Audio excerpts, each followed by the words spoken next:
ರಕ್ಷಕ್ ಬುಲೆಟ್ಗೆ ಭಾರಿ ಅವಮಾನ. ವೇದಿಕೆ ಮೇಲೆಗೆ ಅವಮಾನ ಮಾಡಿದ್ರ ಯುವತಿ ಸದಾ ಟ್ರೋಲ್ ಆಗ್ತಿರುವಂತಹ ರಕ್ಷಕ್ ಬುಲೆಟ್.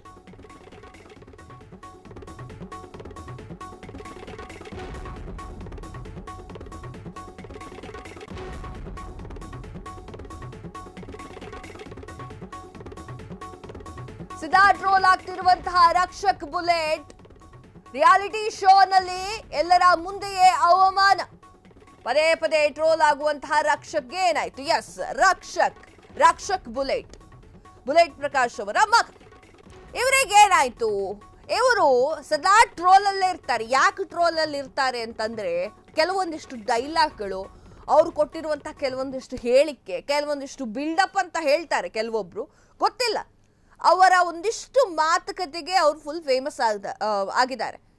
ಈಗ ಅವರಿಗೆ ಅವಮಾನ ಆಯ್ತಾ? ಒಂದು ದೊಡ್ಡ ರಿಯಾಲಿಟಿ ಶೋನಲ್ಲಿ ಲಕ್ಷಾಂತರ ಜನಸಂಖ್ಯೆಯನ್ನ ಹೊಂದಿರುವಂತಹ, ಕೋಟ್ಯಾಂತರ ಜನಸಂಖ್ಯೆಯನ್ನ ಹೊಂದಿರುವಂತಹ ಅಭಿಮಾನಿಗಳ ಮುಂದೆ ರಕ್ಷಕ್ ಬುಲೆಟ್ಗೆ ಅವಮಾನ ಆಗೋಯ್ತಾ? ಹಾಗಾದ್ರೆ ಆ ವೇದಿಕೆ ಯಾರು? ಅವಮಾನ ಮಾಡಿದ್ಯಾರು? ರಕ್ಷಕ್ ಬುಲೆಟ್ ಅದನ್ನ ಯಾವ ರೀತಿ ತಗೊಂಡ್ರು? ಅದ್ರ ಬಗ್ಗೆ ಮಾತಾಡೋಣ.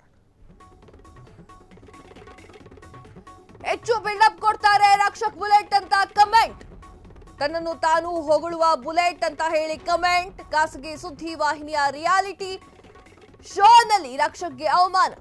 ರಿಯಾಲಿಟಿ ಶೋ ಪ್ರತಿ ಸ್ಪರ್ಧೆಗಳಿಗೂ ಒಂದೊಂದು ಜೋಡಿ ಇದೆ. ರಕ್ಷಕ್ ಬುಲೆಟ್ ಜೋಡಿ ರಮೋಲಾ ಎನ್ನುವಂತಹ ಯುವತಿ. ಆ ರಮೋಲಾ ವೇದಿಕೆಯಲ್ಲಿ ರಕ್ಷಕ್ ಹೆಸರನ್ನ ತಪ್ಪಾಗಿ ಓದ್ತಾಳೆ, ತಪ್ಪಾಗಿ ಕರೀತಾರೆ. ರಕ್ಷಕ್ ಅಂತ ಹೇಳೋಕೆ ಹೋಗಿ ರಕ್ಷಿತ್ ಅಂತ ಹೇಳಿದ್ದಾರೆ. ಎಸ್, ಇದು ಒಂದು ರಿಯಾಲಿಟಿ ಶೋನಲ್ಲಿ ಅವರ ಬಗ್ಗೆ ಮಾತನಾಡ್ಬೇಕಾದ್ರೆ ಇವರು ತುಂಬಾ ಹೆಚ್ಚಾಗಿ ಬಿಲ್ಡಪ್ ಕೊಡ್ತಾರೆ ಅಲ್ವಾ ರಕ್ಷಕ್ ಅಂತ ಹೇಳಿ ತುಂಬಾ ಜನ ಕಮೆಂಟ್ ಮಾಡಿದ್ದಾರೆ. ಎಸ್, ಆಬ್ವಿಯಸ್ಲಿ ಹೇಳಲೇಬೇಕು. ಯಾಕಂತಂದ್ರೆ ಅವರ ಒಂದಿಷ್ಟು ಇಂಟರ್ವ್ಯೂಸ್ಗಳು ಅಥವಾ ಅವರ ಒಂದಿಷ್ಟು ಮಾತುಗಳು ಕೂಡ ಟ್ರೋಲ್ ಆಗ್ತಾ ಇರುತ್ತೆ. ಕೆಲವೊಂದಿಷ್ಟು ಜನ ಮಖಾಮೂತಿ ನೋಡದೆ ಬೈದಿರ್ತಾರೆ ಅಲ್ಲಿ ಕಮೆಂಟಲ್ಲಿ. ಯಾಕೆ ಗುರು ಇಷ್ಟೆಲ್ಲ ಬಿಲ್ಡಪ್ ಕೊಡ್ತೀಯಾ ಅಂತ ಹೇಳಿ. ಅದು ಅವ್ರವ್ರಿಗೆ ಬಿಟ್ಟಿದ್ದು. ಅವರವರ ಸಾಧನೆ, ಅವರವರ ಮನಸ್ಥಿತಿಯ ಬಗ್ಗೆ ಅವ್ರಿಗೆ ಗೊತ್ತಿರುತ್ತೆ. ಸೊ ಅವರು ಬಿಲ್ಡಪ್ ಕೊಟ್ಕೊಂಡಾರು ಮಾತಾಡ್ತಾರೆ, ಸಾಧಿಸಿದರವನು ಮಾತಾಡ್ತಾರೆ, ಅದು ಅವ್ರಿಗೆ ಬಿಟ್ಟಿದ್ದು. ಆದರೆ ಖಾಸಗಿ ಸುದ್ದಿ ವಾಹಿನಿಯ ರಿಯಾಲಿಟಿ ಶೋನಲ್ಲಿ ರಕ್ಷಕ್ಗೆ ಭಾರಿ ಅವಮಾನವಾಗಿದೆ. ರಕ್ಷಕ್ನ ಒಂದು ಜೋಡಿ ರಮೋಲಾ ಅವರು ರಕ್ಷಕ್ ಅನ್ನುವಂತಹ ಹೆಸರನ್ನ ತಪ್ಪಾಗಿ ಓದಿದ್ದಾರೆ, ರಕ್ಷಿತ್ ಅಂತ ಓದಿದ್ದಾರೆ. ಇದು ಸ್ವಲ್ಪ ಮುಜುಗರವನ್ನ ತಂದಿದೆ ರಕ್ಷಕ್ಗೆ.